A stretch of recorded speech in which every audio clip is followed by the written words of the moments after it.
तो दोस्तों finally Indian government के ministry of information and technology ने टिकटॉक समेत 59 चाइनीज़ एप्लीकेशन को कुछ इंडिया से बैन कर दिया है।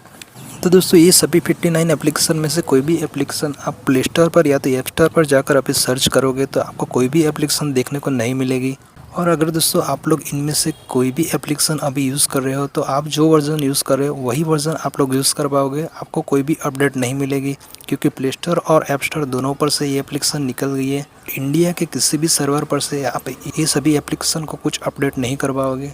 सो आप जो वर्ज़न यूज़ कर रहे हो वही वर्ज़न यूज़ कर पाओगे, जिसका कोई मतलब नहीं है।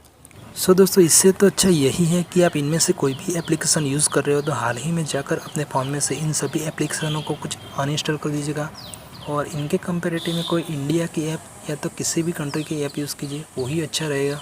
तो दोस्तों ये सभी एप्लीकेशंस बैन करने का मेन रीज़न यही है कि इनमें से कई सारी एप्लीकेशन जो कि इंडिया से डेटा चोरी कर चाइना में शेयर कर रहा था, इसीलिए कुछ इन एप्लीकेशन को बैन कर दिया जा रहा है। तो दोस्तों इनमें से कई सारी एप्लीकेशन ऐसी भी थी जो इंडियन पीपल को हार्म पहुंचा रही थी। सो इन दोनों रीज़न की वजह से ये सभी एप्लीकेशन कुछ बैन कर दी जा रही है। सो दोस्तों अभी आप जाकर प्ले स्टोर पर या तो ऐप स्टोर पर देखोगे दोस्तों ये 59 एप्लीकेशन में से कोई भी एप्लीकेशन आप लोगों को देखने को नहीं मिलेगी।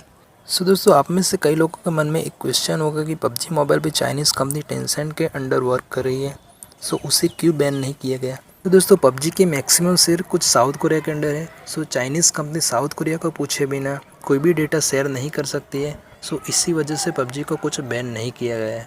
दोस्तों ऐसी एप्लीकेशन बैन की गई है जिनका 100% शेयर कुछ चाइनीज़ कंपनियों के हाथ में हो, मतलब कि जिन एप्लीकेशनों का टोटली कंट्रोल कुछ चाइना से हो रहा है उन सभी एप्लीकेशनों को कुछ बैन की गई है। तो दोस्तों ये 59 एप्लीकेशन जो आप लोग लिस्ट में देख रहे हो वो सभी एप्लीकेशन का कंट्रोल कुछ चाइना से हो रहा था, जो कि इंडिया के लिए अच्छा नहीं था और डेटा चोरी वगैरह का भी प्रॉब्लम था, इसीलिए इन सभी 59 एप्लीकेशन को कुछ बैन कर दिया जा रहा है।